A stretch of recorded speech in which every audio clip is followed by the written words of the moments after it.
Nah, sekarang masuk bagian kedua. Bismillah.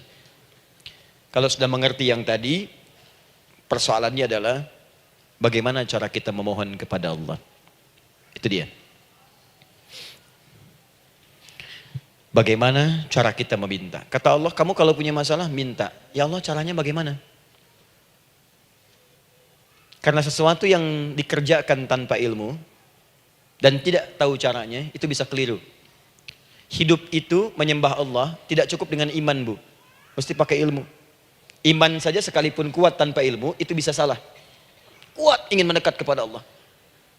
Ya Allah, aku ingin ibadah, aku ingin ibadah. Kuat. Saya punya kawan dulu di pesantren. Tahun kedua, dia sudah berubah. Ya, tadinya orang tuanya melihat anaknya, Masya Allah, tiba-tiba ada perubahan. Senang ibadah, Bu. Malam-malam dia bangun. Ini kisah nyata, saya alami sendiri. Masya Allah, saya senang sekali. Kita saling doakan, dia bangun malam tahajud. Bangun jam 2, Anda bayangkan. Yang sebelumnya menjelang subuh atau apa. Ini malam Jumat lagi, malam libur. Malam libur biasanya santri itu kebanyakan ada yang keluar, ada yang main, ada yang macam-macam. Ini dia malam tahajud. Jam 2 bangun. Saya bahagia sekali. Udah bangun, sholat, selesai. Cuman pas waktu mau subuh, kok saya lihat tidur. Saya bangunkan kan. Fulan, bangun. Oh iya, kata. Iya, oh mungkin nanti mau nyusul. Saya pikir istirahat dulu. Saya ke masjid lah. Udah ke masjid, dah selesai. Kita diskusi di masjid, selesai. Semua pulang saya jam 7. Saya lihat masih tidur juga. Barangkali dia sudah tadi sholat mungkin di kamar, nggak sempat ke masjid karena capek. Tapi saya lihat kok posisinya nggak berubah. Di situ juga. Akhirnya setengah jam saya tunggu, saya bangunkan. Bangun. Bangun. Kenapa Adi, katanya? Saya kira antum belum sholat subuh ya. Adi gimana sih? Kan udah saya jama dengan tahajud tadi. Udah saya jama dengan tahajud. Jadi memang kekuatan imannya lagi tinggi, cuman ilmunya kosong. Ini yang bahaya. Besok-besok kalau orang kayak gini sholat subuh bisa 4 rakaat. Ya. Karena itu berdoa penting, cuma kita mesti tahu caranya. Yuk kita mulai bagian pertama. Quran surah kedua ayat 186, paling kiri sebelah bawah. Sudah? Wa idza sa'alaka ibadi anni fa inni qarib. Fokus. Kata Allah, kalau hamba-hambaku Muhammad SAW bertanya kepadamu, minta petunjuk untuk mencari-cari aku. Tuh Bu, coba lihat. Ayat doa dibuka lagi dengan kalimat hamba. Untuk menegaskan status kita. Jadi kalau ditanya, kita siapa di hadapan Allah? Makanya nggak usah sombong. Jangan sombong, karena kita cuma hamba. Karena itu ketika Korun sombong, Korun tuh manusia terkaya yang pernah hidup di bumi. Hartanya Bu, ini saya kasih bocoran sedikit, kunci berangkasnya saja, kemana-mana itu suka dibawa, dipikul paling sedikitnya 8 bodyguard, cuman bawa kunci berangkas saja begini. Di Korun pengen ngasih tahu, kalau ada yang pengen nyuri di tempat saya silahkan aja, ini aja bodyguard saya ngangkat kuncinya susah. Korun. Jadi kalau Anda tidak sekaya Korun, jangan ikutan sombong, telat. Telat, gak ada kerjaan. Sudah ada yang lebih kaya. Ya. Dan apa yang terjadi? Fakhosabna, kata Allah, kami telan. Likuifasi. Telan oleh bumi semua. Dengan kekayaannya semua habis. Jadi ketika ada seseorang yang lupa dengan statusnya sebagai hamba, maka Allah akan memberikan pelajaran kepadanya untuk taubat. Kalau nggak mau taubat juga, telan habis untuk menunjukkan kamu tuh bukan Tuhan, saya Tuhannya. Maka jangan ikutan sombong. Kalau ada yang baru punya Ferrari, Lamborghini, Lamborghini, ya, wah, bikin rame di jalan, cuman nggak update status, kasih tahu, maaf Mas, telat. Itu gambaran hidup.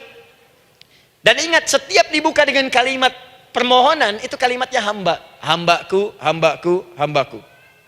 Termasuk mau minta taubat, hamba. Quran surah 39 ayat 53. Qul ya ibadiyalladzina asrafu ala anfusihim la taqnatu min rahmatillah.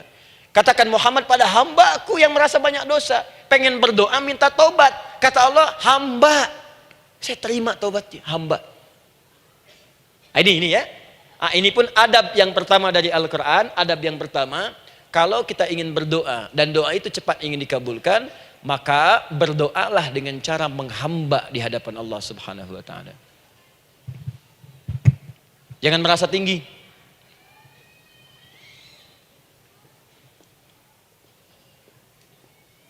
Saya turunkan caranya. Bagaimana cara menghamba itu dengan cara yang baik? Fokus. Wa idza sa'alaka ibadi anni, Muhammad SAW, jika ada hamba-hambaku bertanya padamu tentangku, ingin mencari-cari aku. Masya Allah, ibu maaf ya, biasanya kan kalau orang mencari Allah, ingin mendekat kepada Allah, entah itu datang ke masjid, bangun malam, biasanya motifnya cuma dua. Satu, ada kebutuhan, pengen berdoa, terus dekat sama Allah. Besok mau arisan, malamnya tahajud. Anak mau ujian, baru puasa, kan? Suami ada proyek, nah, baru baca Quran, kan? Terus itu biasa itu. Biasa, jadi fitrah bu. Tumben jeng tahajud, fitrah. Itu biasa itu. Ya. Yang kedua, taubat dari maksiat. Taubat. Seorang taubat ke masjid, bangun malam, doa, itu biasa. Jadi kalau ada seperti itu tandanya kita hamba normal manusia. Fa inni qarib, kata Allah, katakan Muhammad SAW, katakan kepadanya, janganlah mencari, aku dekat. Dekat, jangan mencari, aku dekat. Jadi bu, ketika kita butuh Allah, langsung dijawab oleh Allah. Kamu mau apa? Aku dekat. Itu secara psikologi memberikan ketenangan yang paling dalam. Saya belum datang di sini sampai jam 8, ibu tanya panitia, ustadznya mana sih? Ukti, ustadznya mana? Jawaban pertama misalnya, ini belum jelas nih ustadznya. Gak ada kabar. Yang kedua mengatakan, tenang saja, ustadz sudah dekat. Maka yang kedua itu lebih menenangkan kepada kita. Ketika ibu mencari, ya Allah, saya sedang ada masalah, langsung dijawab oleh Allah. Tenang, aku dekat denganmu. Mau minta apa? Itu bu, jadi kalau ibu sedang punya persoalan, psikologi Al-Quran mengatakan, langsung rasakan Allah tuh bersama kita, dekat, menunggu kita mau minta apa. Ibu punya masalah dengan suami, ingin mengadu. Lu kata Allah, saya dekat, kamu kenapa? Ada masalah apa? Ayo minta, ayo cerita. Mohon. Ibu punya masalah dengan anak. Ibu punya masalah dengan tetangga, di pekerjaan, kehidupan sosial. Kata Allah, saya dekat. Nah perasaan itu hadirkan dalam jiwa kita. Ini sekarang jarang didapatkan. Jadi kalau ada masalah itu, hal pertama yang dilakukan itu belum ingat Allah itu masalahnya. Di kebanyakan manusia itu kalau punya masalah, selalu ingin yang pertama itu solusinya. Bukan Allahnya. Kan pemilik solusinya Allah. Jadi kalau kita ingat pada yang memiliki, maka apapun yang kita minta akan diberikan. Bahkan ada orang yang saking ingatnya dengan Allah, sebelum minta sudah dikabulkan. Itu yang dahsyat. Nah, sekarang setelah kita paham tentang kedekatan ini, kemudian kita praktekkan. Jadi bu ya, maaf ya, ketika ibu punya masalah apapun, yang pertama diingat Allah. Allah, Engkau telah berjanji, Engkau pasti akan tepati. Ya Allah, sekarang aku ada persoalan. Nah, sekarang teruskan ayatnya. Ujibu da'watad da'i idza da'an. Ujiba.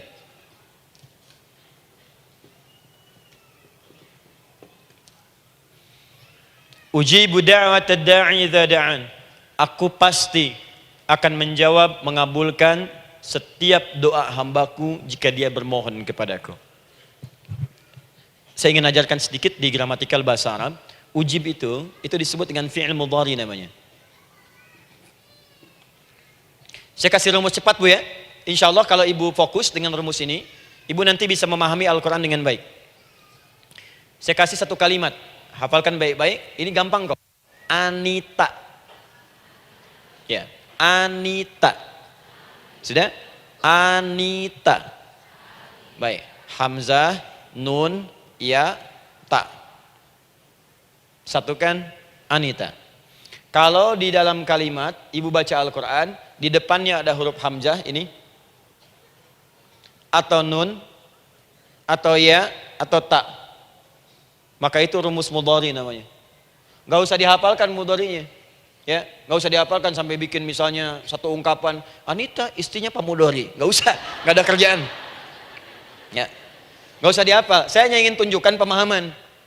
Kalau ada bentuk seperti ini punya 3 makna. Kalau dalam bahasa Inggris itu disebut present, ya, continuous, dan future. Present, continuous, and future. Sekarang, terus, sampai kapanpun. Sekarang, Terus berlangsung, continuous, and future. Sampai kapanpun di masa depan. Ini bentuknya disingkat dengan rumus ini, Anita. Di dalam konteks pengabulan doa, kata Allah, ketika saya akan kabulkan. Kalau kamu punya masalah, kamu berdoa, saya akan kabulkan. Nah, kalimat Allah saya akan kabulkan ini, bentuknya menggunakan mudhari. Ada hamzah di depannya, ujib. Artinya apa? Kalau ibu sekarang berdoa, saya akan kabulkan, kata Allah. Terus kamu berdoa, saya akan jawab. Nanti pun punya masalah di masa depan, kamu berdoa, saya jawab juga. Jadi artinya, tidak ada doa yang sia-sia. Semua doa, ingat, sepanjang kita butuhkan, pasti Allah berikan. Doa itu, sepanjang kita butuhkan, pasti akan dijawab.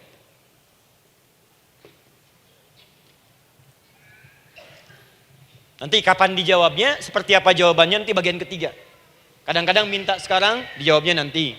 Minta sekarang, dijawab sekarang. Ada yang mintanya A, dijawabnya B, itu yang paling dahsyat. Ya. Jadi kalau saya tanya, kalau kita berdoa, dijawab tidak oleh Allah? Ya, itu janji Allah. Setiap orang berdoa, pasti dijawab. Nah, hanya persoalannya, seperti apa doa yang cepat dijawab itu? Apakah semua doa langsung dijawab seketika? Akankah mendapat jaminan langsung dijawab? Ternyata kalimat dijawab ini diikat dengan syarat ketentuan berlaku. Apa di antara syarat dan ketentuannya ini? Teruskan ayatnya. Falyastajibuli. Syarat pertama. Kalau doamu ingin cepat aku jawab, falyastajibuli. Maka engkau pun harus cepat merespon setiap seruanku. Jawab seruanku dengan cepat. Doa ingin dijawab oleh Allah, maka kata Allah, kamu pun harus menjawab setiap seruanku. Jawab seruan Allah.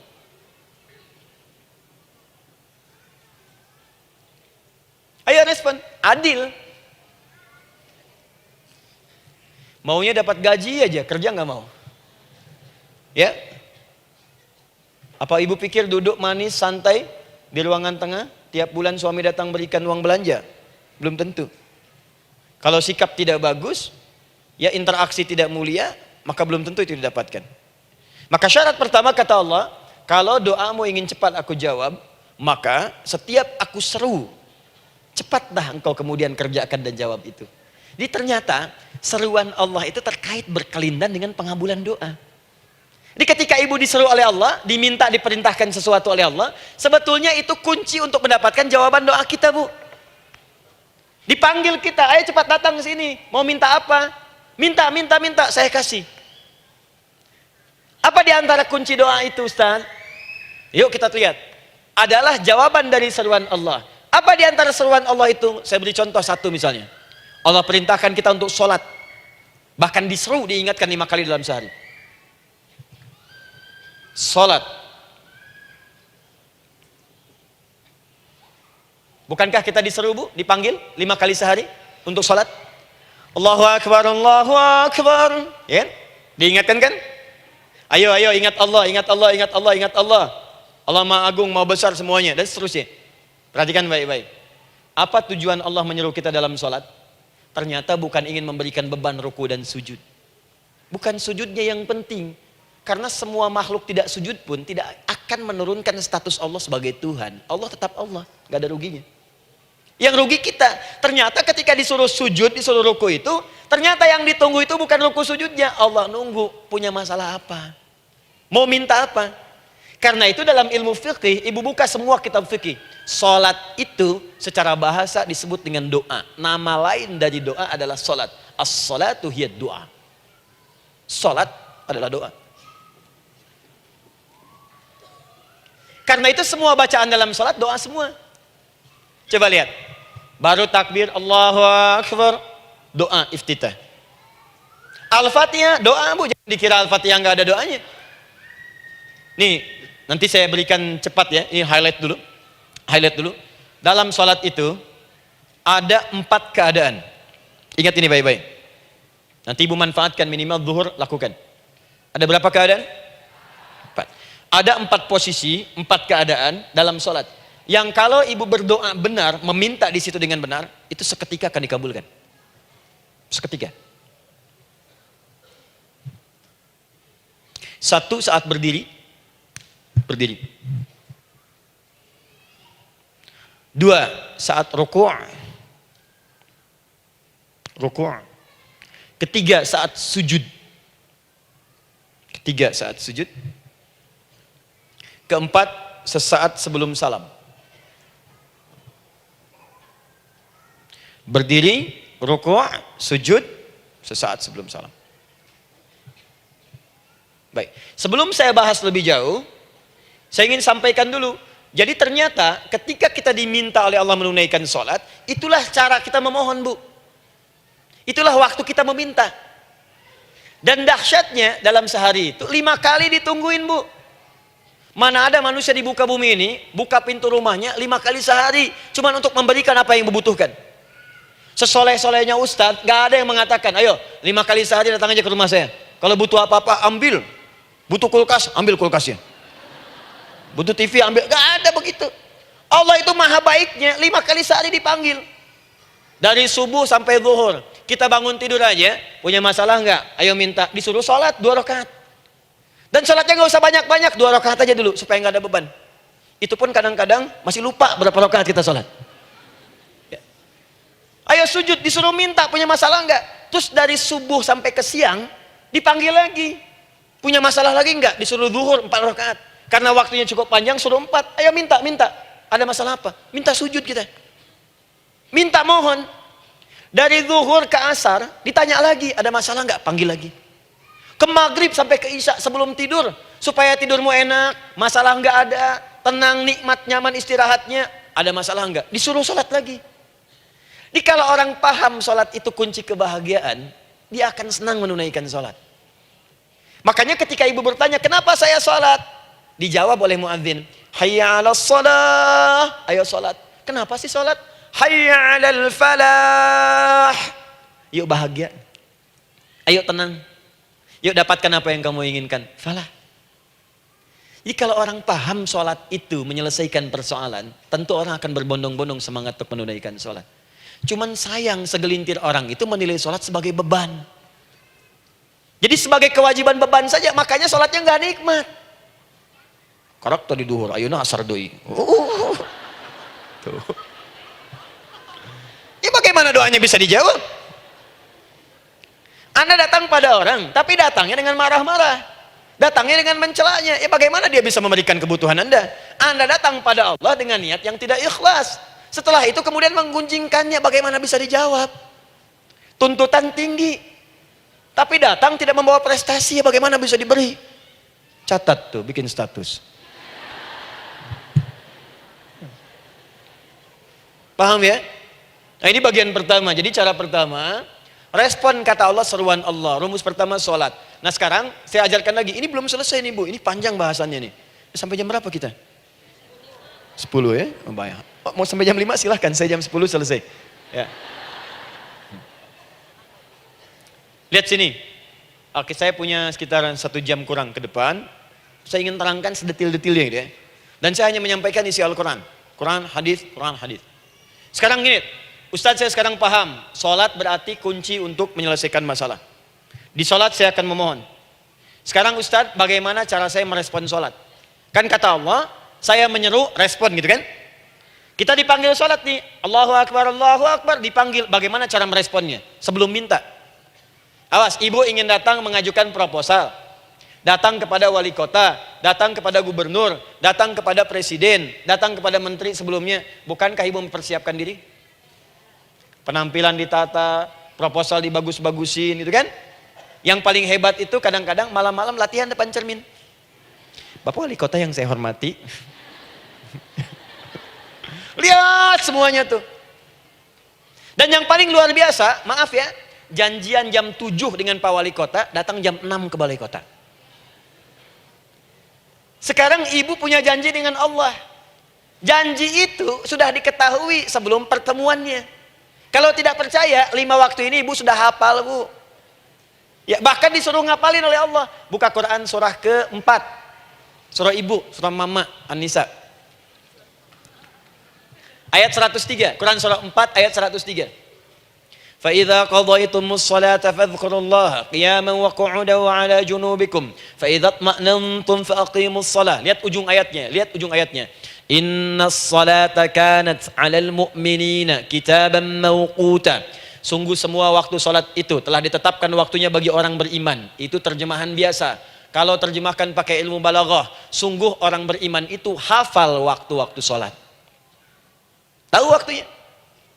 Apalagi kalau di waktu itu ibu punya kepentingan, pasti hafal. Kalau ibu benar memprioritaskan sholat dan menilai sholat sebagai solusi hidup, menilai sholat sebagai kebutuhan, ibu pasti akan hafalkan itu, Bu. Nih ya, ibu dapat bagian arisan nih, bulan ini misalnya. Dan memang bagian jatah ibu, demi Allah saya katakan, sebulan sebelumnya ibu sudah hafal tanggalnya kapan. Bahkan di kalender tuh diwarnain. Papa, bagian mama nanti bulan ini. Tuh. Dicatat semua, di tempat siapa, jam berapa, datang dengan penuh keceriaan dan kebanggaan. Luar biasa. Hanya untuk urusan dunia, yang itu habis gitu. Jika dia tidak meninggalkan ibu, ibu yang meninggalkan dia duluan. Sekarang 5 kali sehari, semua diberikan, bahkan lebih daripada dunia dan seisinya. Harusnya sih wajarnya dihafalkan waktunya, dan ibu hafal. Ayo, subuh jam berapa sekarang? Lihat sini, bukan ke atas. Ditutup tuh. Tuh, sana tuh. Subuh jam berapa? Ayo ngelihat ke sana, 4:43. Duhur jam berapa? Tuh, asar, maghrib, isya. Itu kan kunci ibadah. Dan kunci ijabah, kunci ibadah, kunci ijabah. Di situ ada pengabulannya. Ini gimana mau minta, waktu permintaannya aja nggak hafal. Gimana mau bermohon, datangnya aja telat. Karena itu bagaimana cara merespon seruan Allah, diaturlah di Quran surah kedua ayat 152, paling kanan sebelah bawah. Quran surah kedua ayat 152. Ibu masih ingat? Bukankah sholat disebut sebagai zikir? Masih ingat? Ya, di surah ke-20 ayat 14. Wa aqimis sholata lidzikri, tunaikan sholat sebagai zikir kepadaku. Sekarang lihat ya. Lihat ketentuan Allahnya.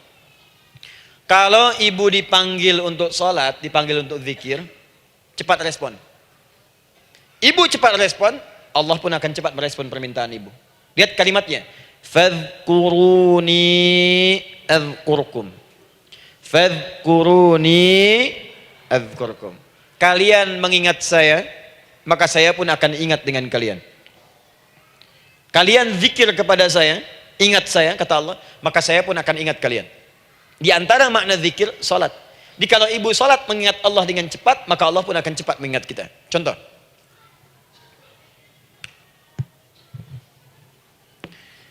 Saya ambil waktu subuh misalnya. Di Bandung 4:43. 4:43.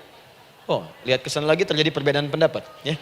Ada yang 4:33, ada yang 4:34, ada yang 4:35 dan seterusnya. Yang ambil tengah-tengah lah, 4:35 misalnya. Orang 4:35. Lihat sini, fokus. Allahu Akbar, Allahu Akbar. 4:35. Dipanggil salat, diseru. Kan tadi rumusnya di Quran surah 2 ayat 186. Faliyastajibuli. Kalau diseru cepat jawab, gitu kan? Nah, terus diseru 4:35 adzan.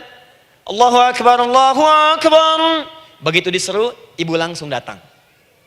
Ya Allah, sudah adzan, seruan nih, saya siap-siap, saya ingin minta sesuatu. Nah, orang yang datang saat dia diseru Allah, dia pun datang kemudian untuk menyerunya, maka Allah pun akan menjawab apa yang ia mohonkan saat ia bermohon kepadanya. Perhatikan, dipanggil oleh Allah lewat suara muadzin, Allahu Akbar, dia merespon cepat, siap sholat. Maka dia pun ketika memanggil Allah, seketika Allah pun akan jawab padanya. Sesuai dengan kadar responnya. Dipanggil saat itu, dia menjawab. Maka Allah pun akan ingat kepadanya hanya saat dia memanggil saja. Di saat panggil, diingat. Panggil, diingat. Jelas? Ini yang hebat. Dipanggil 4:35. Allahu Akbar, Allahu Akbar. Dia sudah ingat dari sejak jam 3:45. Dia bangun jam 3. Bisa. Padahal belum dipanggil. Datang. Bahkan Masya Allah, melakukan warming up dulu. Tahajud. istighfar, baca Al-Quran sebelum dipanggil. Masya Allah Bu, ibu mau datang misalnya ke istana, janjian jam 7, datang jam 6. Di situ ibu kerjakan yang baik-baik dulu. Wah lihat, terus kelihatan CCTV kan. Wah ini orang bagus banget nih, mulia, bagus. Sampah diambilin, disapu. Kelihatan. Itu ibu belum datang pun udah dipanggil duluan. Ada orang yang belum dipanggil sudah datang menghadap Allah. Tahajud dia, zikir dulu, istighfar dulu. Ini orang, maaf ya, walaupun dia belum memanggil Allah, Allah sudah menyelesaikan semua persoalannya. Di orang-orang yang selalu ingat kepada Allah, walaupun Allah dalam waktu tidak memanggilnya, maka Allah akan mengingatnya sekalipun orang ini belum bermohon kepadanya. Maka ibu nanti akan temukan orang-orang yang langsung diselesaikan persoalannya oleh Allah bahkan sebelum dia bermohon kepadanya. Ada orang yang seakan gak punya masalah Bu. Bukan gak punya masalah, sebab setiap dia punya masalah, masalahnya diringankan oleh Allah. Seakan-akan gak ada beban. Ini indah hidupnya. Enak. Butuh sesuatu, sebelum nyari, datang. Ada persoalan, senyum dikit, selesai. Orang macet mengeluh, bikin status, dia macet malah senang. Dan hatinya dilapangkan oleh Allah. Bayangkan ada janji rapat jam 9, setengah 9 masih macet. Diprediksi di Google akan sampai 2 jam lagi. Yang lain mengeluh, telepon sana, telepon sini, ini. Dia nggak aja, lapang aja. Alhamdulillah ya Allah kasih macet. Morotal, saya mau dengerin surah Al-Baqarah. Buka, hafalin. Partnernya nelpon. Sampai di mana akhi? Ini sampai di surah Al-Baqarah ayat 186. Tidak ada yang sia-sia dari Allah. Sabar ya di sana. Ya, atau kita bisa koneksikan dari sini apa yang bisa saya selesaikan sekarang di sini sehingga sampai sana kita tinggal kesimpulan saja. Tenang hatinya. Gak ada gerasak, berusuk, gelisah gini, telepon sana sini, klaksonin, dasar lampu merah, lama, birunya sebentar. Padahal biru nggak ada, yang ada hijau kan.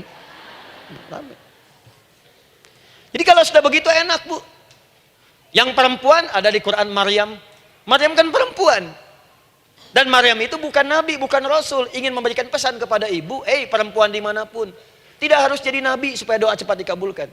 Tidak harus menjadi rasul. Ini Maryam bukan nabi, bukan rasul. Tapi dia ini luar biasa. Sebelum dipanggil udah datang. Zikirnya tak terlukiskan.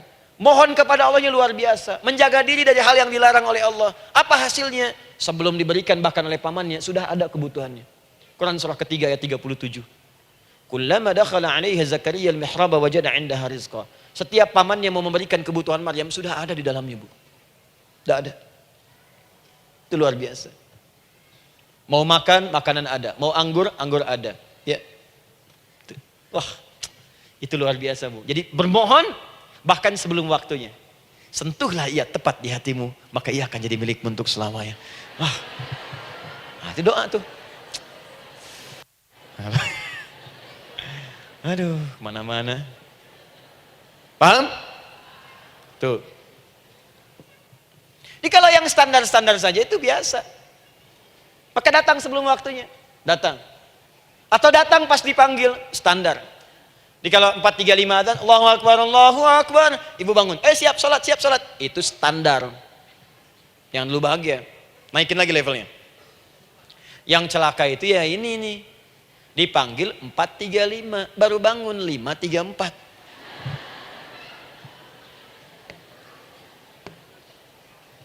Sholat subuh belum, nuntutnya udah banyak.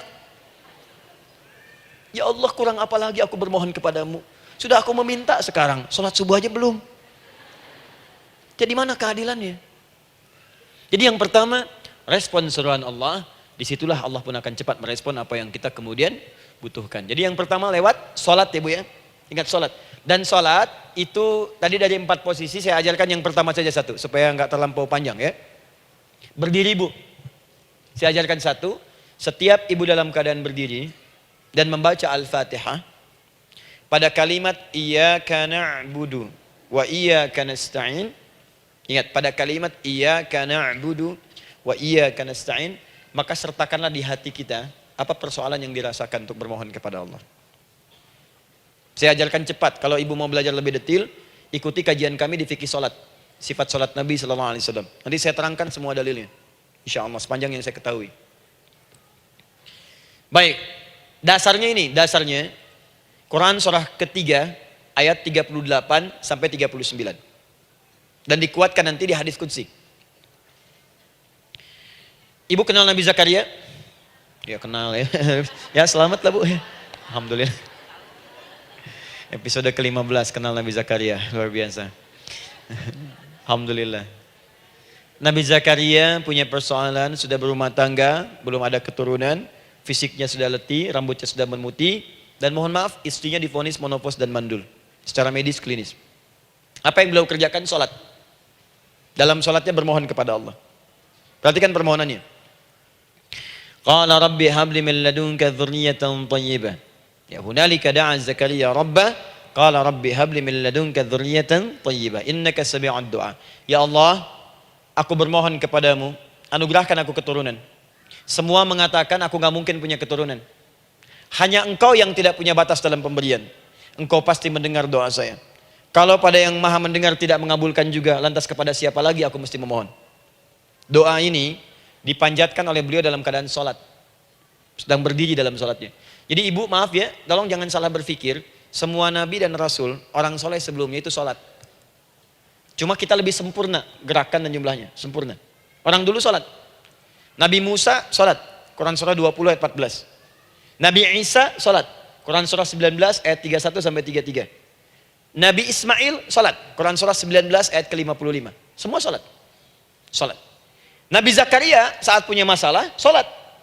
Dalam berdirinya minta dalam sholatnya. Dari mana Ustadz tahunya beliau minta dalam berdiri dalam sholat? Ayat 39-nya baca. Quran surah ketiga ayat 39. Fanadatsul malaika, maka doanya itu dijawab oleh Allah. Datang malaikat menyampaikan jawaban. Wa huwa qaimun yusalli fil mihrab. Sedangkan beliau masih berdiri dalam sholatnya di mihrab. Masih berdiri dalam sholat. Sholat. Di dalam sholat itu minta. Makanya semua bacaan sholat itu permintaan isinya. Dan dikabulkan oleh Allah. Anallaha yubashshiruka bi Yahya. Allah kasih kabar gembira, engkau akan punya anak, langsung namanya dari Allah Yahya. Artinya hidup yang mustahil menurut manusia. Lahir dari rahim seorang perempuan yang divonis menopause dan mandul menurut medis. Kata Allah tidak ada yang mustahil bagiku. Lahir dan hidup dia, Yahya. Kapan terjadinya? Sedang sholat. Kapan saat sholatnya? Berdiri. Nah yang paling menarik Bu, umatnya Nabi Muhammad SAW ditunggu oleh Allah 5 kali dalam sehari. Dan dimintakan sebelum sholat untuk menyiapkan permohonannya. Maka turunlah Quran surah kedua ayat ke-45. Ibu lihat ayatnya. Wasta'inu bis-sabri was-salah. Bahkan ditegaskan lagi. Di Quran surah kedua ayat 153. Paling kanan sebelah bawah. Ya ayyuhalladzina amanu ista'inu bis-sabri was-salah. Yang pertama nggak pakai panggilan iman. Wasta'inu, kata Allah, hey, kalau kamu punya masalah, jangan mengeluh, jangan berkeluh kesah, jangan terlampau banyak gelisah, cepat siapkan dirimu untuk menunaikan sholat. Siapkan permohonanmu, minta kepada aku lewat sholat. Kalau belum yakin, disebutkan imannya. Ya ayyuhalladzina amanu, hey orang-orang yang masih merasa punya iman, katanya punya iman. Jadi kalau ibu nggak mau minta lewat sholat, dipertanyakan imannya. Kamu punya iman nggak? Kata Allah, yakin nggak dengan saya? Kalau punya masalah jangan mengeluh. Datang pada saya minta. Lewat sholat, saya panggil sholat minta. Kalau masih merasa punya iman. Tuh, iman kita tuh dipertaruhkan di situ. Nah sekarang, saya berikan rumus bahasanya. Allah memanggil kita dengan bentuk jama, perintah jama. Wasta'inu, wasta'inu. Itu bentuk perintah. Wasta'inu, bentuk perintah.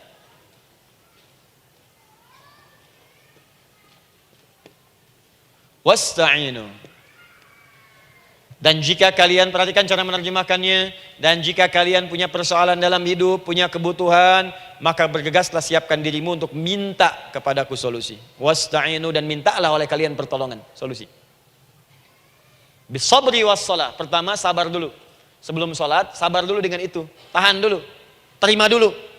Jangan mengeluh, terima dulu. Nanti dalam sholat minta solusi. Itu maksudnya. Punya masalah sekarang jam 9 lewat. Sabar, tahan dulu.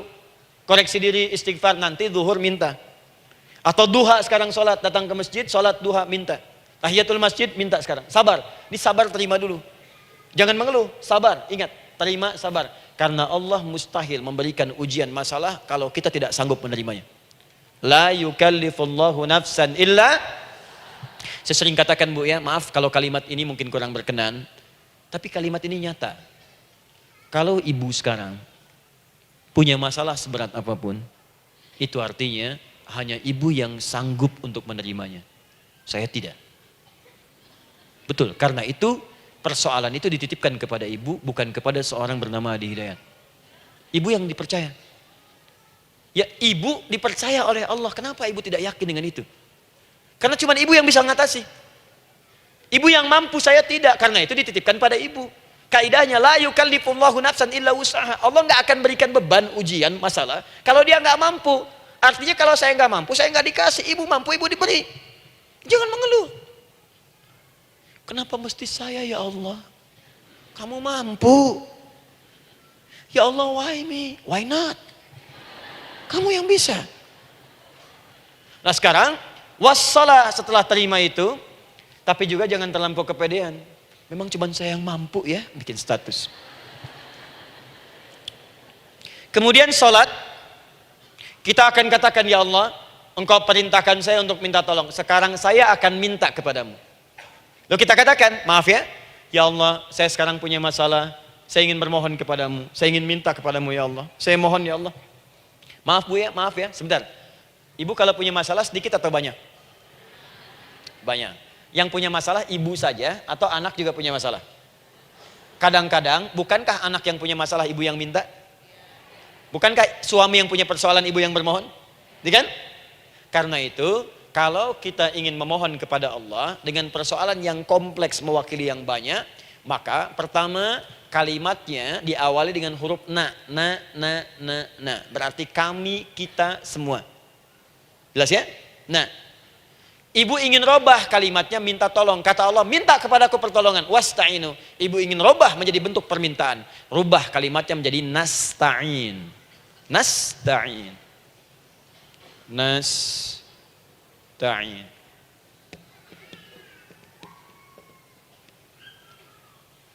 Wasta'inu nasta'in. Minta kepada siapa tadi? Allah. Boleh minta kepada selain Allah? Tidak. Hanya kepada Allah saja? Hanya kepada Allah saja. Hanya kepadamu ya Allah. Tidak kepada yang lain. Maka kalimatnya menjadi iyyaka. Iyyaka. Hanya kepadamu saja ya Allah. Engkau berjanji, kalau ada masalah minta aku berikan. Sekarang hanya kepadamu saja ya Allah, aku bermohon.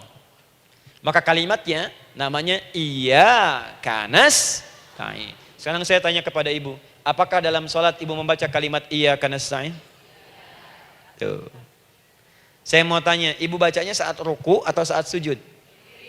Berdiri. Gak ada orang ruku baca kalimat ini. Allahu Akbar, iyyaka na'budu wa iyyaka nasta'in. Berdiri. Iyyaka na'budu wa sekarang saya bacakan hadis qudsinya. Tersambung dari Nabi sallallahu alaihi wasallam. Qala Rasulullah sallallahu alaihi wasallam, qala Allah azza wa jalla. Allah langsung yang berfirman lewat hadis qudsi. Perhatikan bahasanya. Qasamtu shalah baini wa baina 'abdi. Saya bagi dalam salat itu dua bagian, antara hak aku dan hak hambaku. Wali 'abdi ma sa'ala. Dan jika benar hambaku menunaikan kewajibannya dengan baik, menjaga hak-hak aku, maka pada saat itu apapun yang dia minta dalam salat aku akan berikan. Apapun. Kapan itu terjadi? Perhatikan kalimatnya. Idza qala al-'abdu, kalau hamba mulai membaca dalam salatnya, alhamdulillahi rabbil alamin. Alhamdulillahi rabbil alamin. Qala Allah azza wa jalla, seketika Allah menjawab, hamadani 'abdi, hambaku sedang memujiku. Ibu ingat baik-baik Bu ya. Ingat baik-baik. Setiap ibu baca Al-Fatihah dalam salat itu Allah memperhatikan dan menjawab bacaan ibu. Tadi masih ingat ketika saya katakan wa idza sa'alaka 'ibadi anni fa inni qarib, Allah itu dekat. Ya. Wa idza qala al-'abdu ar-rahmanir rahim, kalau hamba melanjutkan ar-rahmanir rahim, qala Allah azza wa jalla, Allah langsung menjawab athna 'alayya 'abdi, hambaku sedang menyanjungku. Wa idza qala al-'abdu maliki yaumiddin, ketika hamba berkata maliki yaumiddin, qala Allah azza wa jalla, Allah menjawab majjadani 'abdi, hambaku sedang mengagungkanku. Sekarang perhatikan kalimat ini. Wa idza qala al-'abdu, Jika seorang hamba berkata, iyyaka na'budu wa iyyaka nasta'in, ya Allah, sekarang hamba sholat ibadah atas perintahmu. Dan hamba minta, ya Allah, hamba punya masalah, hamba punya persoalan, dan kau janjikan minta dalam sholat. Qala Allah azza wa jalla, Allah jawab, hadza baini wa baina abdi, inilah perjanjian aku dengan hambaku. Wali abdi, kalau hambaku benar sholatnya sampai bacaan ini, masalah apapun yang dia minta sekarang aku akan kabulkan. Dalam berdiri. Cuman sayang, kadang-kadang dalam keadaan ini banyak yang tidak minta. Maka caranya saya sampaikan yang pertama, kalau ibu sudah sampai ke bacaan ini, iyyaka na'budu wa iyyaka nasta'in, sertakanlah dalam hati ibu. Gak usah dilafadzkan. Sertakan ibu punya masalah apa. Atau secara umum minta solusi. Minta. Nabi itu kalau sholat, Nabi SAW kalau sholat, itu kalau baca ayat-ayat Quran, itu seringkali berhenti bu. Sering berhenti. Kalau dalam ayat doa, beliau berhenti, mohonkan dengan baik. Kalau ayat-ayat surga, minta supaya umatnya ke surga. Ayat-ayat neraka, mohon supaya umatnya dibebaskan dari neraka. Minta. Kesaksiannya banyak. Hudzaifah al-Yamani pernah sholat di belakang Nabi, begitu. Abdullah bin Mas'ud radhiyallahu ta'ala anhu sholat di belakang Nabi, begitu. Ubay bin Ka'ab radhiyallahu ta'ala anhu salat di belakang Nabi, begitu. Di kesaksian mereka sama semua. Makanya seringkali itu nggak sadar, enak salat dengan Nabi itu. Nyaman. Kalau baca ayat surga seakan-akan pengen cepat ke surga. Kalau baca ayat doa berdoa, jadi nggak sadar. Rakaat pertama 100 ayat aja Al-Baqarah.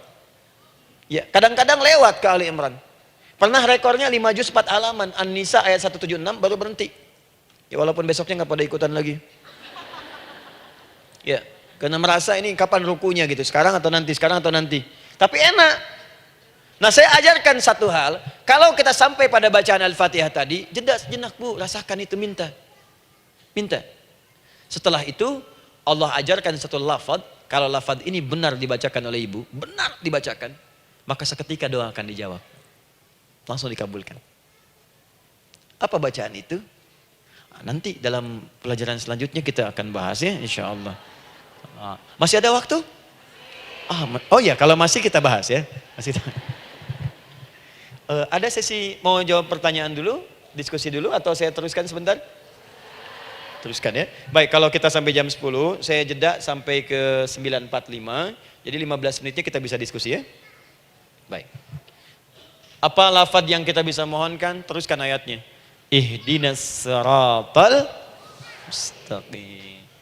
Ihdinas siratal mustaqim. Ihdinas siratal mustaqim. Ini Bu, nanti Ibu lihat dalam kajian tafsir yang kami sampaikan, juga dalam kajian fikih salat saya bahas dengan detail. Di sini singkat saja, singkat padat. Ihdina itu, ya Allah berikan kami hidayah. Berikan kami jalan. Berikan kami petunjuk, tunjukkan kami jalan yang lurus. Kalimat ihdina asalnya dari kata hidayah. Hidayah, jamaknya hudan. Ihdina, berikan kami hidayah. Berikan kami hudan. Kalau tunjukkan kami jalan yang lurus, itu terjemahan Bu. Terjemahan. Kalau ibu ingin makna tafsir per huruf, per kalimat, bahkan per harokat, itu semua ada maknanya. Karena semua kalimat Quran itu mukjizat. Ihdina dari kata hidayah, hudan. Berikan kami hidayah. Hidayah dalam bahasa Arab itu banyak maknanya. Bisa solusi dari semua persoalan. Bisa jalan menuju kemudahan. Bisa kesuksesan. Bisa petunjuk, banyak. Kalau dikumpulkan namanya hudan, hudan. Makanya Al-Quran disebut hudan, karena di Quran ada semua. Solusi ada, petunjuk ada, kemudahan ada. Dzalikal kitabu la raiba fi hudal. Al-Quran hudan. Syahrul Ramadan alladzi unzila fihi al-Quran hudan linnas. Isi Quran semua hudan. Di situ ada solusi. Di situ ada petunjuk. Di situ ada kemudahan. Kalau kita ingin minta semua itu, kalimatnya dikatakan fi'il amr lit talab. Permohonan dalam bentuk kalimat permintaan. Ihdina, berikan kepada kami hudan. Kalau sudah mengatakan ihdina artinya minta solusi, minta kemudahan, minta petunjuk. Jadi ketika ibu mengucapkan kalimat ihdinas siratal mustaqim, itu artinya ya Allah berikan kepada kami solusi dari masalah yang sekarang sedang saya hadapi. Berikan petunjuk dari persoalan yang sedang saya jalani. Berikan kemudahan ya Allah dari kesulitan yang tengah saya hadapi. As-siratal mustaqim, yang lurus, yang gampang. Karena jalan yang gampang itu lurus, gak berkelok Bu. Langsung ke tujuan. Saya mau ke sini jalannya belok-belok, gak langsung kan gak enak. Ibu mau ke satu undangan, jalannya belok sini, belok sini, belok sini, belok sini. Kelokan 9, kelokan 7, kelokan 8. Ya. Kan rasanya berliku. Ibu ingin mendapatkan solusi, tapi dilempar-lempar. Ke sini dulu, berkelok. Sini dulu, sini dulu, sini dulu. Kenapa nggak ibu lurus dapatkan langsung? Dalam bahasa Arab, apalagi kalimat yang fasih, mendapatkan sesuatu dengan gampang, dengan mudah. As-siratal mustaqim, lurus ke tujuan, cepat, mudah. Apalagi ke surga nanti, tunjukkan kami jalan yang lurus, yang benar, hak dari Allah dan mudah didapatkan. Itu maksudnya. Ini bukan sekedar tunjukkan jalan yang lurus, solusi yang mudah, yang gampang, yang cepat. Paham di sini ya? Seperti orang-orang dulu mendapatkannya. Siratal ladzina an'amta 'alaihim. Seperti orang dulu mendapatkan semua kenikmatan ketika mereka bermohon kepadamu ya Allah. Siapa mereka? Ada 4 golongan disebutkan di Quran surah keempat ayat 69. Ada para nabi, orang-orang jujur siddiqin, para syuhada dan orang-orang soleh. Ya, wa may yuti'illaha wa rasul fa ulaika ma'al ladzina an'ama Allahu 'alaihim minan nabiyyina was-siddiqina wasyuhada was-shalihin. Para nabi dulu berdoa, ya Allah, saya ada masalah, dikabulkan. Kita minta, ya Allah, sekarang saya berdoa, tolong kabulkan seperti nabi-nabi dulu dikabulkan. Nabi Ayub sakit, berdoa, dikabulkan. Kita sakit, dikabulkan. Nabi Ibrahim ada ujian, dikabulkan. Nabi Ibrahim punya ujian dengan anak. Kita ada ujian dengan anak, minta, dikabulkan. Anak-anak berselisih, ada yang dendam, yang iri. Seperti anaknya Nabi Yakub. Nabi Yakub berdoa, dikabulkan. Kita minta, dikabulkan. Ada syuhada, berdoa, dikabulkan. Kita minta, dikabulkan. Orang soleh berdoa, minta, dikabulkan. Kita minta, dikabulkan. Ya Allah, seperti engkau kabulkan doa orang-orang dulu yang melahirkan nikmat, mohon kabulkan kami yang minta sekarang dan mendapatkan kenikmatan itu. Itu maksudnya. Ya, siratal ladzina an'amta 'alaihim. Siapa an'amta 'alaihim di sini? Ulaikal ladzina an'amallahu 'alaihim. Sama persis kalimatnya. Minan nabiyyina was-siddiqina wasyuhada'i was-shalihin. Jadi jangan diartikan sebatas terjemahan. Walaupun di musim haji sekarang itu bisa dipakai. Saya tugas 2010 di Mekah. Ada jemaah kesasar, lupa maktab. Kemudian ingin balik, nggak tahu jalan. Dia ketemu askar. Askar nggak bisa bahasa Indonesia, dia nggak bisa bahasa Arab. Tapi dia hafal Al-Fatihah. Datang kepada askar, dia tunjukkan gelangnya. Pak, ihdinas siratal mustaqim. Tunjukkan saya jalan yang lurus. Bikin gelang. Askar nggak bisa bahasa Indonesia. Dikasih bahasa Arab gak paham-paham. Tapi askar ini pun cerdas. Dia tunjuk, dia lihat gelangnya. Oh, maktab sana. Siratal ladzina an'amta 'alaihim ghairil maghdubi 'alaihim waladdallin. Lurus, jangan belok-belok. Kalau belok nanti engkau tersesat atau dicaci maki orang. Maghdub ya dicela orang. Dhalin tersesat, kan? Jangan dicela, jangan sesat, lurus. Tapi kalau dalam berdoa dalam sholat minta di hati hadirkan. Jelas ya? Nah, itu posisi pertama. Jadi pertama minta lewat sholat. Yang kedua cepat rajin istighfar, Bu. Saya cepat ya, rajin istighfar. Saya ada 7 menit lagi. Ibu rajin istighfar. Astaghfirullah, astaghfirullah, astaghfirullah, astaghfirullah. Itu yang paling singkat. Astaghfirullahaladzim, astaghfirullahaladzim, astaghfirullahaladzim. Itu yang menengah. Astaghfirullahaladzim alladzi la ilaha illa huwal hayyul qayyum wa natubu ilaihi. Astaghfirullahaladzim alladzi la ilaha illa huwal hayyul qayyum wa natubu ilaihi. Astaghfirullahaladzim alladzi la ilaha illa huwal hayyul qayyum wa natubu ilaihi.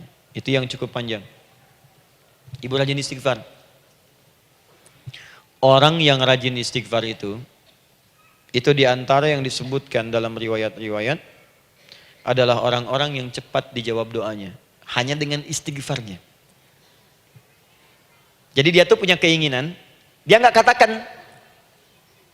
Jadi keinginan di benaknya dia, terus dia istighfar. Astagfirullah, astagfirullah, astagfirullah. Itu kalau benar rajin istighfar, seketika dikabulkan. Cepat. Ada seorang yang hidup, ini tukang roti. Di zaman Imam Ahmad bin Hanbal. Saya pernah kisahkan ini di beberapa keadaan. Orang ini, itu ahli istighfar. Jadi maaf ya Bu ya, bukan istighfarnya pas ada keperluan aja, bukan.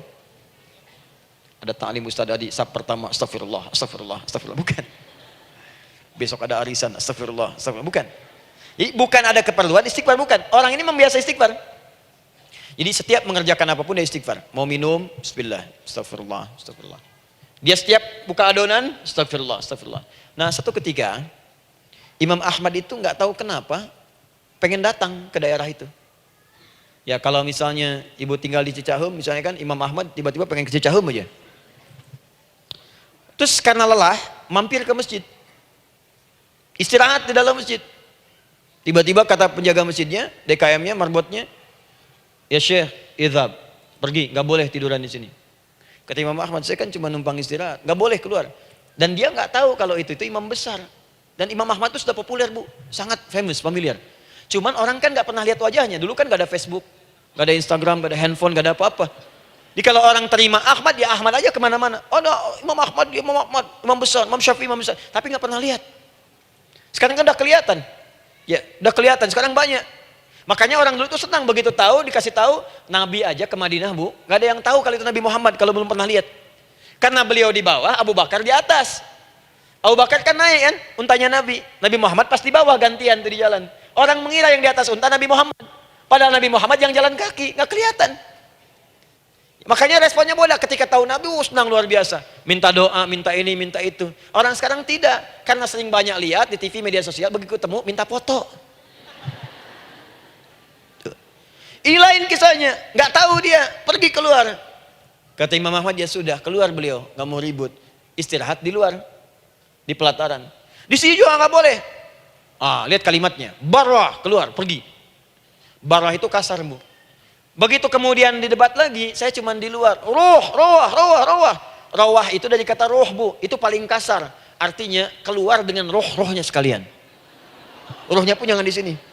Ya. Jadi kalau ibu nanti di Masjidil Haram misalnya kan, ada kalimat itu artinya kesel bu askarnya. Ya, keluar. Misalnya idzabi anti, nggak mau, saya mau di sini. Ya, barwa pergi. Sampai ke roh dengan rohnya. Itu artinya ibu disuruh pergi. Ya, bukan jangan mengelak lagi. Roh. Saya bukan roh, saya roh hayati. Suruh pergi. Imam Ahmad pergi tuh akhirnya. Pergi. Di jalan kelihatan lah tukang roti tadi.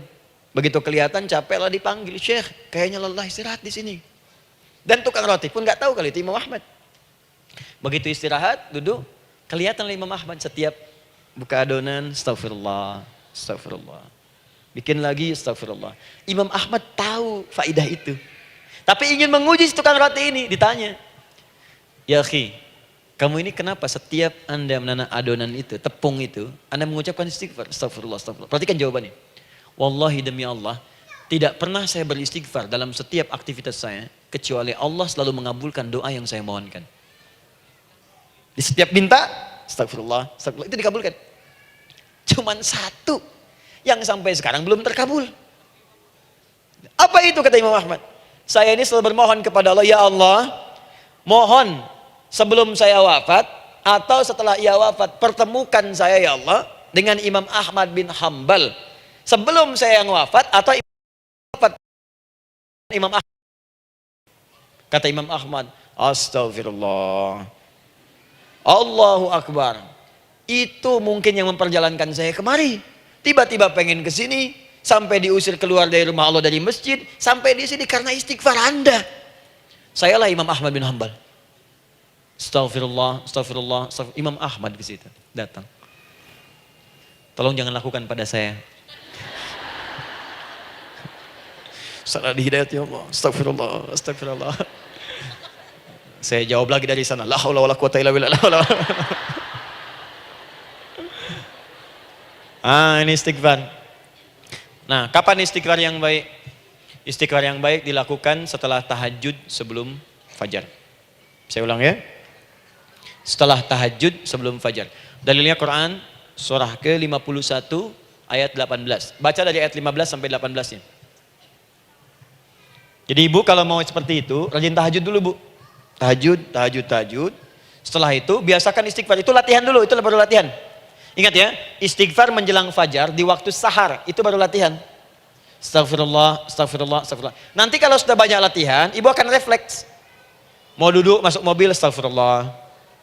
Duduk mau makan, astagfirullah. Ya, kadang-kadang ibu mau ambil handphone, astagfirullah. Itu refleks di lisan kita keluar. Ahli istighfar itu nggak direncanakan keluar di lisannya. Astagfirullah. Kalau sudah seperti itu, berbahagialah. Karena apapun kadang ibu inginkan, sepanjang itu ibu butuhkan, seketika dikabulkan.